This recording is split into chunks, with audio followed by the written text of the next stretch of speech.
Hi, I'm Kyle, and on this episode of the MWA podcast, Sean and I are asking Bob Miller the 5 questions. And if you haven't already, be sure to check out Bob's interview on episode 571. So, welcome back to the show, Bob. Hello, glad to be back. Fantastic. Well, before we get to those 5 questions, let's dip our toes in the woodworking news. So, first off, the Gramercy treadle lathe is finally available for. I think they're already sold out the first pre-order, but I think they have a second pre-order going. But we talked about this a number of times as they've gone updates. But basically, this is an aluminum treadle lathe that first made its debut as a prototype at Handworks a couple of years ago. Mm-hmm. And they finally got it to where they're ready to produce this thing. And the final cost of the lathe is $3,600. So, and it's kind of expensive, but right. If y'all saw it at Handworks, there's a lot of machining and whatnot. Yeah, for sure. That goes into this thing. So they are offering some pre-order opportunities where the price would be $200 cheaper, it'd be $3,400, and basically that's secured by a $500 refundable deposit. So, if you've been following along like we have with the treadle lathe and you're really interested in it, go out there to Gramercy Tools and take a look at it. And like I said, I believe they sold out the first pre-orders, but they're taking another stab at the pre-orders, round 2, so to speak. Mm-hmm, mm-hmm. So anyway, it's a pretty interesting lathe, and it's got some definitely, it's not your vintage treadle lathe. This one has some rather unique engineering and stuff to it, and it's an aluminum beast with a giant flywheel on it. And like I said, we played around with it at Handworks a couple of years ago, and it was pretty interesting. And I think it's also folds up rather easily too, so you can store this thing away. Part of the appeal that it's movable and storable and all that jazz. Yeah. So anyway, but I famously, I remember Roy breaking it, but that was. Well, it was a prototype. It was a prototype. We'll give him that. It was a prototype. Yeah. But so it looks interesting, and I don't know if it's for me, but I know there's a lot of people they've been itching at it. It has a larger capacity than my tiny jet MIDI lathe. Oh yeah. But the price point is a little north of what I'm interested in. It's basically priced like a big serious lathe. It's right in that. It is, but you know what though? It's gonna last forever. Yeah. So exactly. There's that too. It's not gonna rust. Yeah. A big benefit of tools in your shop. And plus, you can turn and get your cardio in at the same time. That's it. It's an exercise while crafting your I mean, how much do they want for those treadmills and exercise bikes? I mean, half the price of this. See? And for just twice the price, you also just twice the price, you can make turn something while you're doing it. Yeah, exactly. See, I'm justifying it in my mind as we're talking. It makes sense. It would be super cool. I'm interested to see it again. Yes. In like production. Exactly. For sure. Exactly. Well, next up, SawStop has a new fence out, and basically they've taken their old Biesmeyer type fence and replaced I don't know what are those side things there. I think they're plywood coated in some slick material, whatever, that go on each side of the fence. But anyway, they've replaced that with an adjustable aluminum T-slot type thing that you've seen in a number of fences and table saws, where you can make a high fence, a low fence, and then it has all the T-slots in there where you can attach all kinds of other fixtures and stuff like that to it. And it's $350. Not too bad for a table saw fence. Now, I think Harvey had that. I want to say it, the big eye fence. I almost said red eye fence, but I think it's the big eye fence. But I think that thing's like getting close to $1,000, and that had all kinds of bells and whistles that you might need or you might not need. But this is more of a bare bones, Biesmeyer type fence. I would think, what was the Delta Unifence? It kind of reminds me of in a little bit as far as the adjustability and stuff like that. I would say that's probably the more direct competitor. It's kind of a marriage of a unifence and a Biesmeyer type fence. Yeah, for sure. It's interesting. It's more about that T-slot thing, right? Like Yeah. you got fixers on the side of the fence that can extend it higher or lower. Yeah, or move it up back and forth too. So if you're doing, cutoffs and stuff like that, you don't want anything. So it's unique. And like you said, the price point's not terrible. I'm sure it's always a question for the owner of said table saw of what's justified in upgrading the fence and what can you make for yourself, or what can this do for you, those kind of things. Yeah. Now there is a way you can modify the existing fence. Now it's not going to have these nice little quick release things where you can slide the T-slot aluminum track back and forth, but there's a way you can attach one of those T-slotted tracks or fence type things to your existing Biesmeyer type fence, using the same hardware that they use to attach the wooden side. Does it take drilling through the center of your Biesmeyer? I don't think so. It's kind of funky. I think Mark Spagnolo did it to his, and I need to do it to mine. In fact, I actually bought the T-track to do it with, but I just haven't had the time or gumption to do it. It's like the time I installed a spoiler on a buddy's Saturn back in the 90s. Mm-hmm. And I measured and marked and measured again probably 5 times before I poked a hole in his trunk. like it's one of those things where like let's make sure this is absolutely right. Yeah. Before you even start that process. So I have 2 saw stops and a Harvey table saw.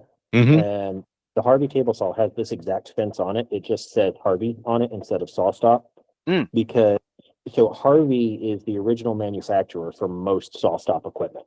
Right. Oh no, I did not know that. Wow. Yeah, 80% of the guts of a saw stop are made by Harvey, made by Harvey in China, shipped to Taiwan, put together in Taiwan, made in Taiwan, written on it, shipped to Oregon, and then they write saw stop on it there. Wow. So there is a lot of overlap between Harvey and SawStop. Harvey was the company that SawStop approached originally to manufacture their saws for them. Because SawStop originally, their business model had nothing to do with making table saws. They developed the brake technology first, and were debuting that into the market with a patent control. But legally speaking, they weren't able to both control the patent and also lobby for legislation that their technology be on table saw. So it was one or the other. So they could have it on their saw, or they could lobby for legislation for it to be mandatory on saws, but they couldn't control both. So that's why they started making their saws in, 2001, 2002? Something like that, Harvey was the original manufacturer that made most of it and still does. Harvey actually makes some really nice equipment that we can't get here. The stuff that we get is their lower line. Right. Yeah, I know. Yeah, they do have some nice stuff. Yeah, I'd heard that Harvey makes, a lot of equipment for a lot of different manufacturers. But yeah, some of the stuff that Harvey's coming out with now, as far as, some of all the electronic and computerized controls on their bandsaws, and the drill press I saw recently was just pretty mind-blowing. Yeah, I would want to lobotomize that thing, though. You'd want to what? Lobotomize it. Exactly. No app, my machinery. Exactly. Yeah, I mean, I get that. I don't want that, but I did see on the early, like the drill press tech that's kind of coming out, where when you're drilling stop holes and it knows the depth and will reverse it when you meet that depth. That's interesting. Like, I don't know how like mind-blowing it is, but it's like, oh, okay, all right. Yeah, I have one of their saws and it's good. When they actually asked me to do some review on it when it first came out, and the saw is really, really good, but everything you touch feels cheap. Which is, I told them, like, that's your biggest problem. They charge $200 more and put a better switch on it. Yeah. Like, it just feels like it's gonna fall off. The hand wheel is a fine hand wheel, but the speed handle on the hand wheel, it's a plastic rattly thing, and it works. Yeah. I But mean, it feels- they're always going to find their ways of kind of profiting, right? And they're Yeah, going it to source belies the cheap qual- part. Yeah, it belies the quality that's inside the machine. Yeah, that's awful. Yeah, the blade raising system, how their big table saw is called the dovetail, and that's because it uses a dovetail sliding way for blade elevation. That's the same system that Kanowitz used from 1926 until 1999. It's the Mhm. same.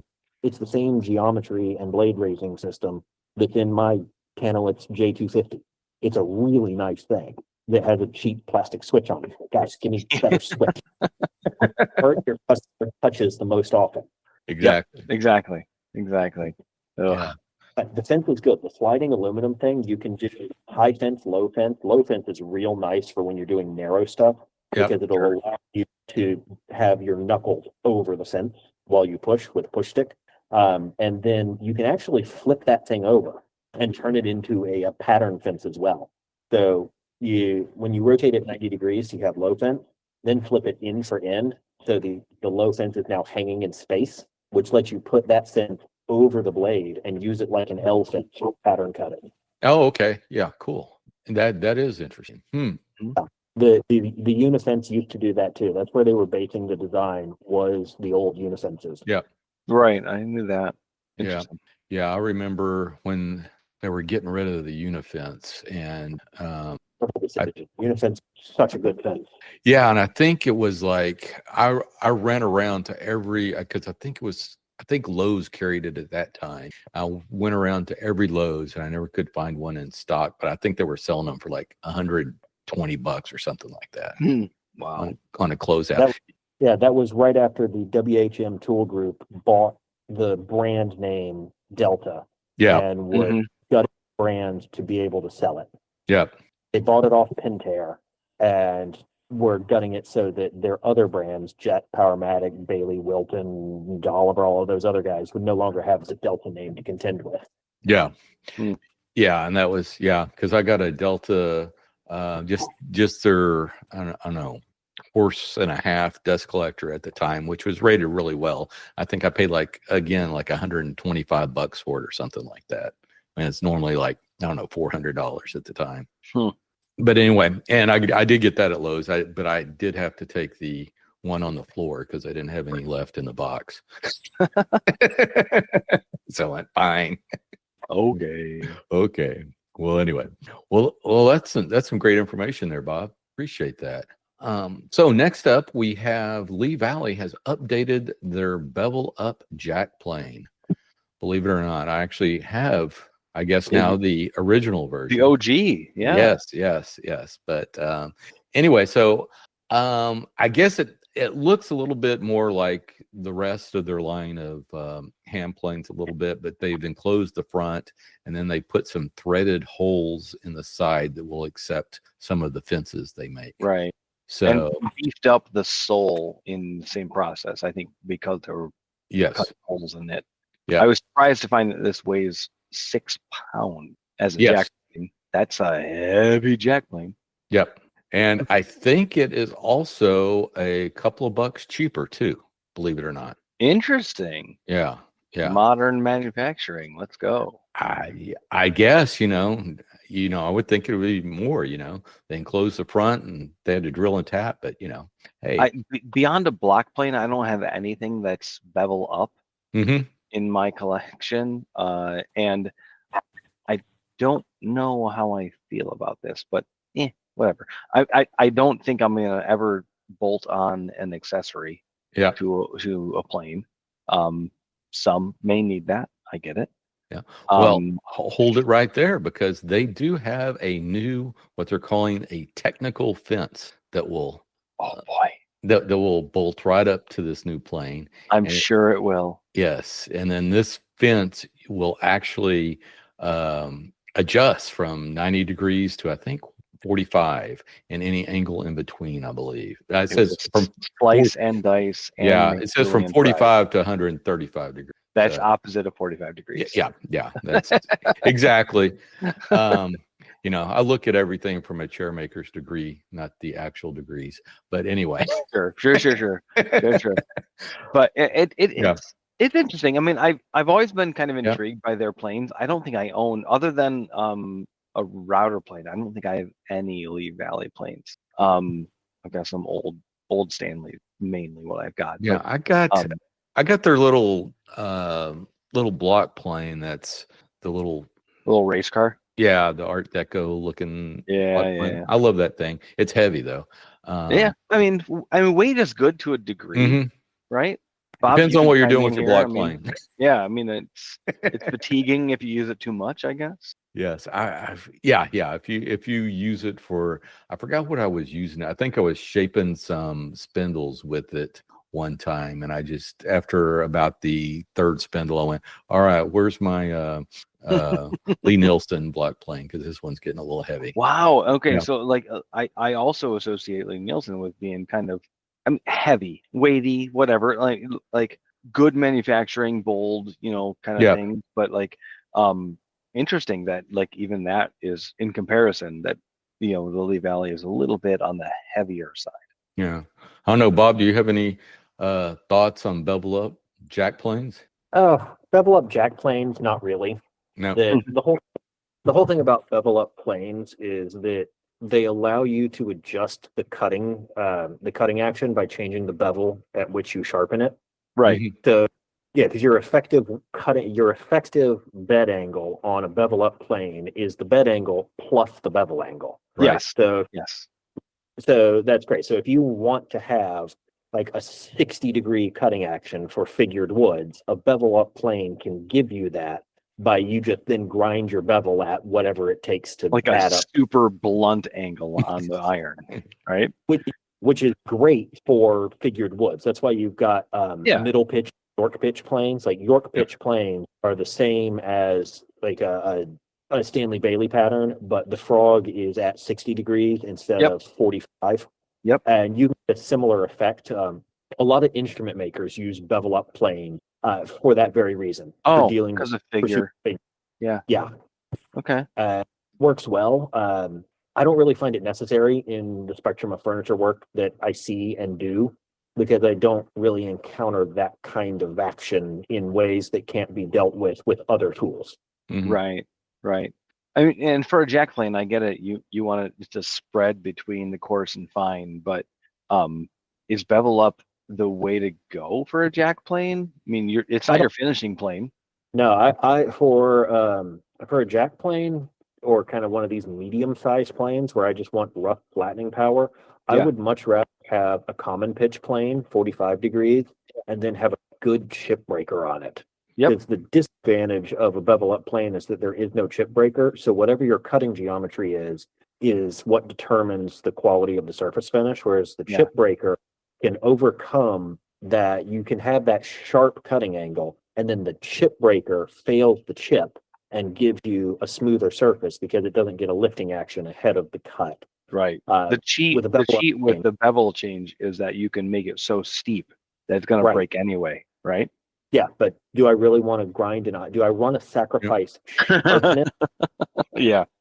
Well, I'm leaning towards Bob because, like I said, I have the OG version of this, but I hardly ever use it. Yeah. And that's, I mean, it's devil's advocate kind of thing, but like it's the utility of, and I've seen it both ways. I've seen a high frog and a low angle attack reversing grain, end grain, and they work in a very similar fashion. I mean, you're splitting hairs either way.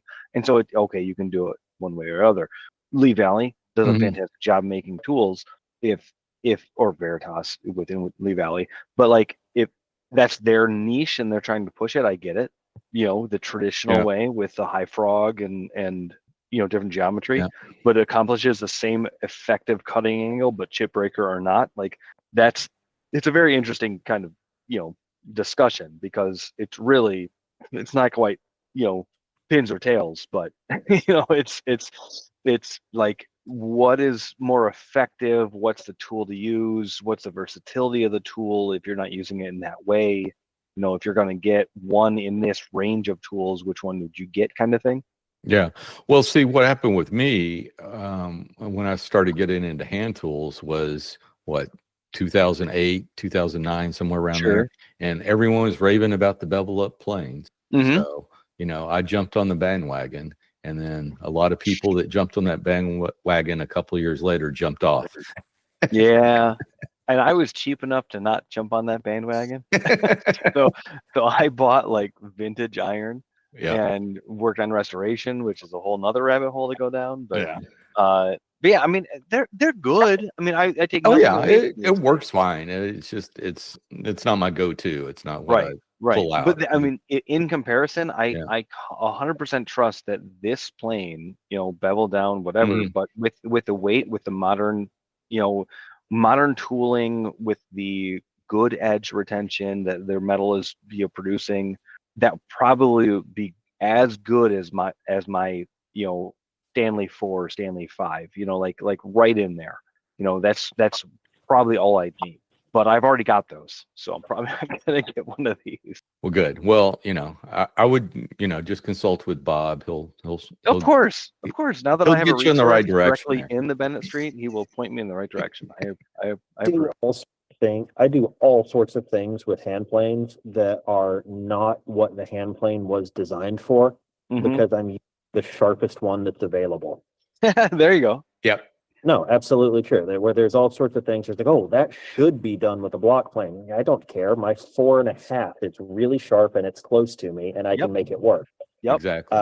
So fine. That it's when it really boils down to the one that is sharp and available to you, it's the one that is the most important. Yep. Yeah.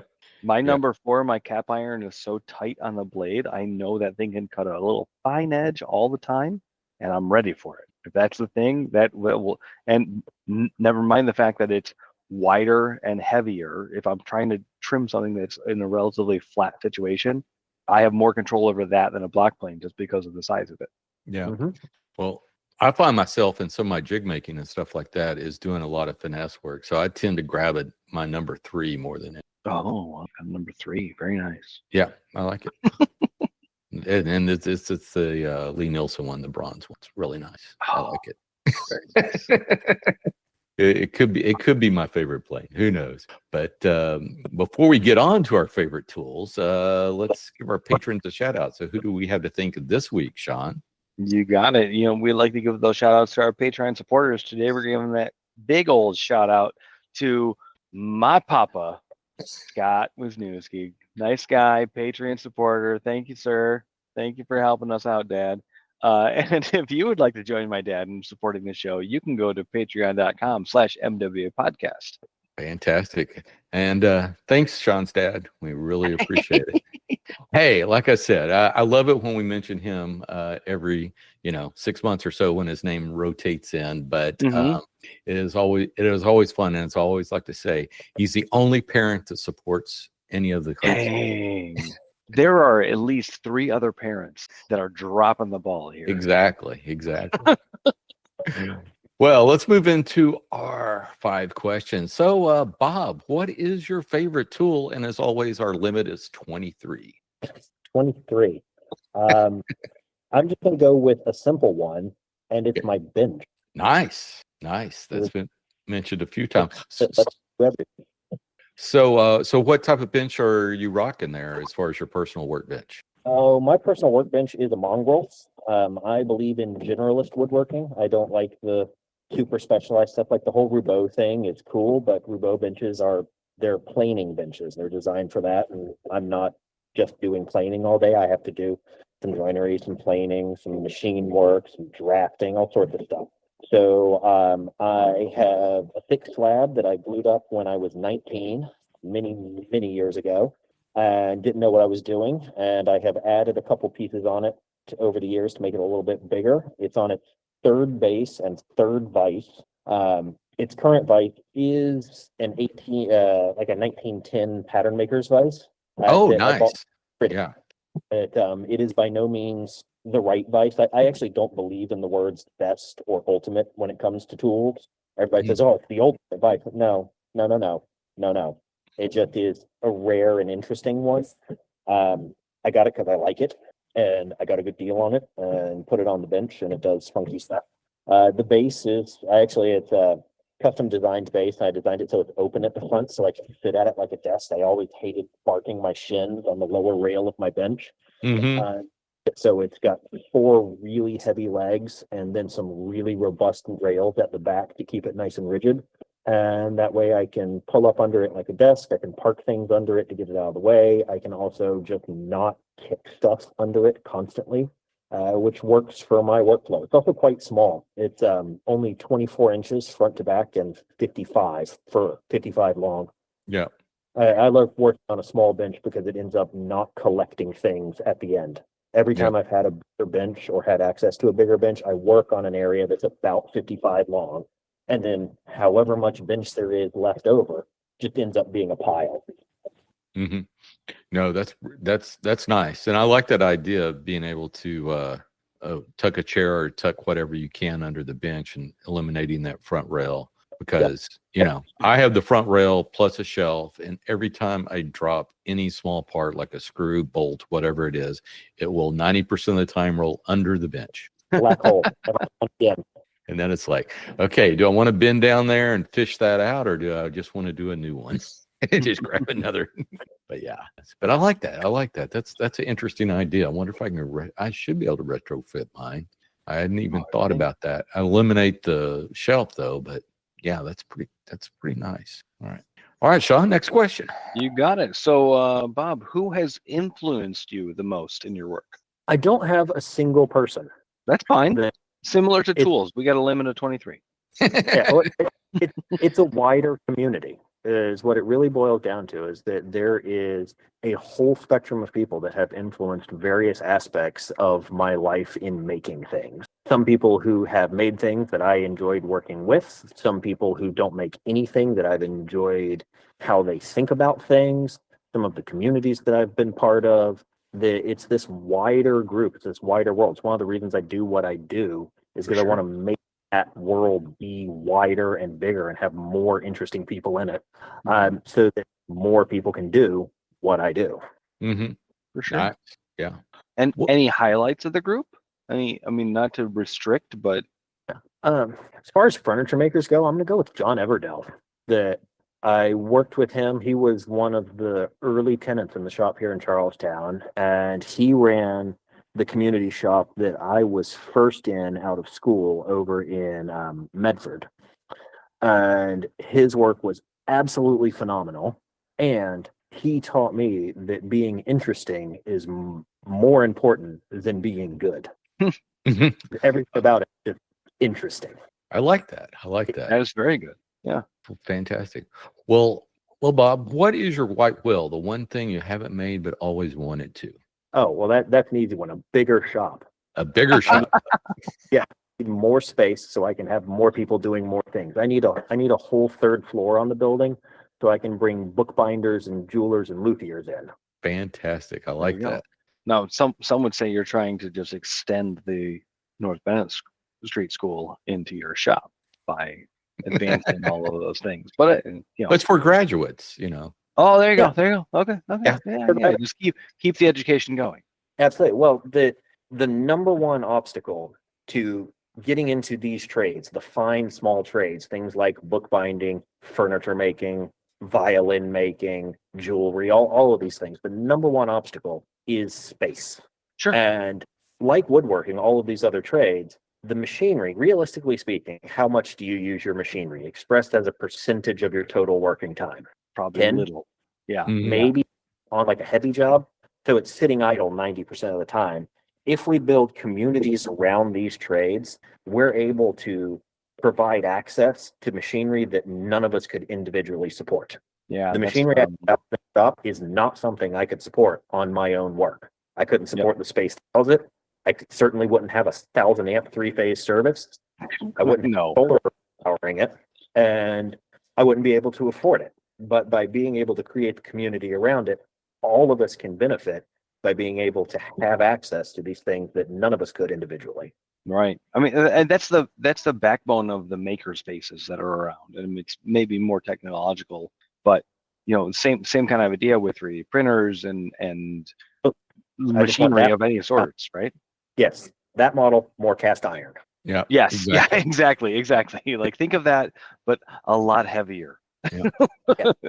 I would do that in a heartbeat, but there's just none of that around my area. Or I think there's like one or two, but they're more maker spaces, but they do have some woodworking Yeah, I have a machinery. buddy. But I mean, it's like 50 miles away from me, it's an hour there, not hour that back. far, but I had a buddy reach out to me. He was like, "Hey, I'm working in this space, and it's like all woodworking, and it's this, and it's like." Frank, I'm personally right now at my stage of life, I don't have a bunch of time to like branch away and work on something like that. Mind you, that I've got half of it at home already, but it was like, oh, okay, that exists. That's good. I'm glad you're doing it. I'm glad it's there. But it's to each their own, I guess, in that endeavor. Like if it exists and you need it, seek it out. Mm-hmm. You know, and that's the thing. We need them to be out there for those people that are looking for them. Right. Fortunately, here in Boston, there's enough population density to where the people that want this space are close by. Right. So it's not travel 50 miles to get here. And space is at such a premium in the larger cities that it only makes sense to have the people here. This model would not work in a rural area. Even like Western Massachusetts, it would struggle because we'd be competing against legitimate home shops. Yeah. Where because you're more spread out and people have just developed their own home shops for sure. I get that. Live in an area where I'm going to throw a 3,000 square foot sheet metal building on the back lot is a viable option. That's a very hard thing to compete against to draw them to the shop. Oh, I've seen throughout the years stories of people putting benches in their third story walk up. Kitchen, just to make do. And you go, that's extreme on the other level. Yes, the bench I'm sitting at right now was in my 4th floor walk up in the North End in Boston when I was a student. Yeah. In the kitchen, actually. Yeah. And I bet it's more usable where it is now than where it was previously.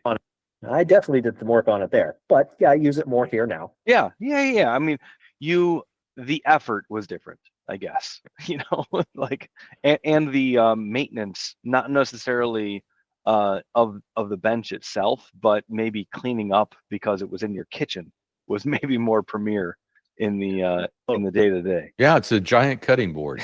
It's a giant cutting board. Oh man, yeah. Exactly. All right. So, Bob, what is your number one tip for fellow woodworkers? Oh, that's an easy one. Just go out there and do it.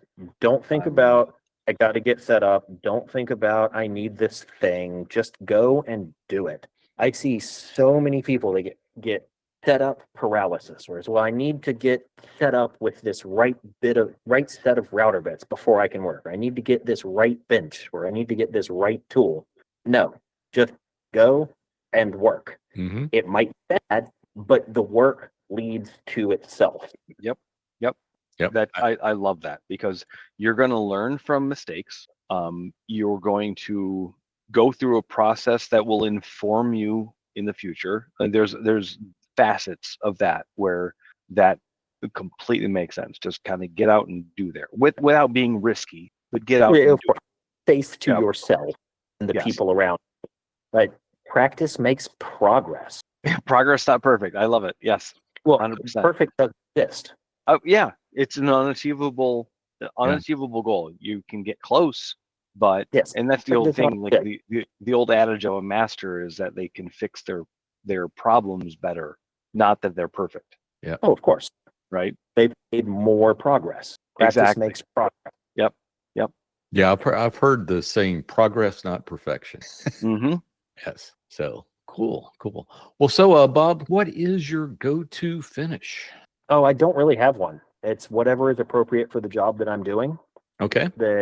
My workbenches lately have been getting Osmo because it's effective, reasonably easy to apply, doesn't have petrochemicals in it, and looks pretty good. But I'll do whatever is appropriate to the job. I've done some high polished shellac stuff. I've done a bunch of Osmo lately. I've sprayed lacquer last year because I was doing a table that was going into a student lounge, and so it needed to be super durable. So 3 coats of a polyester lacquer or polyvinyl lacquer, I think it was. So whatever. There's, just like there's no ultimate or perfect, there is no one finish to rule them all. There's ones that look good in certain woods. There's one that looks good in certain styles. There's ones that look good on certain projects. Yep. You're here. That makes sense. What finish do you use on your marking gauges? That's also Osmo. Osmo? Okay, cool. Okay. The first couple of rounds of marking gauges were linseed oil, and then I switched to Osmo just because it's a little easier to get a coat on, and it's just enough to. I use one of the real low sheen ones, so it's just enough like finger grease and shop rash off of it, and make sure that a glue pip won't stick to it irrevocably. Yeah. But really, they don't need much. Yeah. Nice. Yeah. Why is my marking gauge off at 32nd of an inch? Oh, I got glue stuck here. Yeah. Yeah. I'm leaning on that. Yeah. Yeah. That makes sense. That makes complete sense. Anyway, well, Bob, I appreciate you coming on the show. And where can folks find you on the interwebs? All the social medias are Mass Woodworks, and you can find me on the website is masswoodworks.com. All right. Well, thank you so much, Bob. I think this has been really informative. I think I've learned a lot. Oh, for sure. 100%. Thanks for coming on, Bob. Yeah. Thank you so much. We really do appreciate it. Yeah, it's been a good time. Thanks for having me. And that just about wraps it up for this show. If you haven't already, please subscribe to the show on the podcatcher of your choice. Just search for the Modern Woodworkers Association. And while you're there, please leave us a review. You can follow us on Instagram at MWA_podcast. And if you'd like to support the podcast, go over to patreon.com/MWA podcast. But the best thing you can do is tell a friend. Word of mouth goes a long way in sharing our discussion.